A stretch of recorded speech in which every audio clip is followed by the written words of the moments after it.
Here's a really cool technique that I don't see a lot of people doing on set. So I'm location scouting for a new short film called Motherly Lovecraft, and we needed a really cool location. So I went around LA and tried to find the best location. I found this location. What I have been starting to do whenever I go to a location is Lidar scanning it with Polycam. So I just take out my Polycam app and I just kind of scan it with my Lidar scanner. If you have Lidar capabilities on your phone, you can just scan the locations, and it's super fast and simple to do unless you have a huge location. But if it's a kind of small intimate thing, you can literally scan the entire thing. And I'm in Polycam right now, and this is just the scan right out of the gate of the location. I've missed a few parts. I really only was focused on just the parts of the house that I knew we were filming in. This is also 1-to-1 scale, so whenever you're in Blender, everything is proportionally the size it needs to be. Meaning whenever you throw in a camera or whenever you throw in like a person, they're gonna be about the size that they're gonna be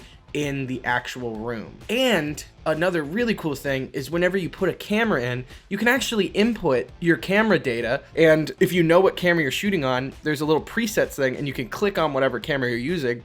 What is really cool is that you can use that and type in your focal lengths and stuff, so you can actually know exactly what angles you need to be in, and it's all pretty accurate. Of course, there's going to be some things that aren't going to be exactly 1-to-1, but it's super helpful. So now I can go in here, block out my shots, I can take a bunch of screenshots, maybe even do some animation and make it animatic, and I just plopped a little Mixamo person right into the room.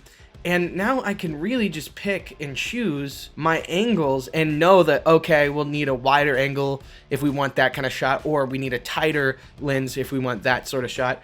Especially when you're shooting indie, right? Whenever you have not a lot of time on set, you don't want to be wasting time while you're on set thinking, well, we didn't think about that. Now we have to move this thing, or we have to get another lens. You need to be prepared, and this is just a really fun way to be prepared. It's a really fun technique. I'm going to be using it a lot to even test lighting, so I can go in here, throw some lights in here, and really kind of like figure out what I want the lighting to be. And we can go like, okay, we need it softer, we can put it someplace.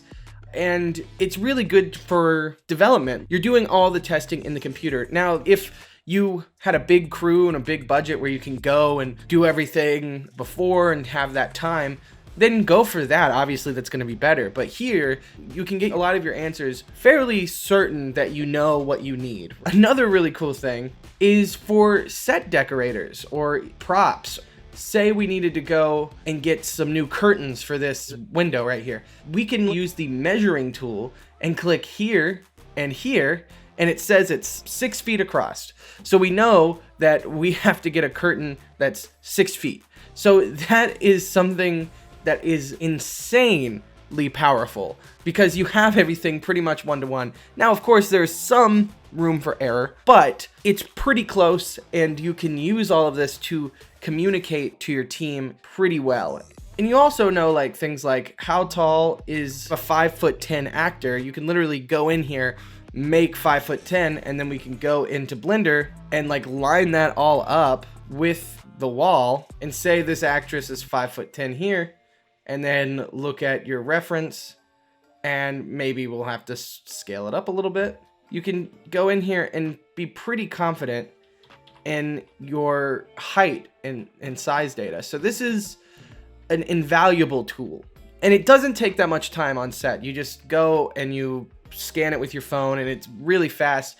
It's not the highest quality, but you can go in and you can storyboard and animatic. And of course, you don't have to do this in Blender. You can do this in Unreal and stuff like that. But for someone like me who can't draw for crap, you know, this is way more beneficial for me because I could put a camera in somebody's face. I can go, okay, we'll need this sort of lens. We need to be at this angle. If we want a higher angle, we'll need a tripod that goes that high, or we need a crane or something. And you know, it's an invaluable tool. Motherly Lovecraft, we haven't started filming yet. We're in the early pre-production phase, and I'm really excited for it. It's going to be crazy. It's a really exciting project, and I'm really excited for people to see it once it's done. Thank you for watching. I will see you guys on the next one.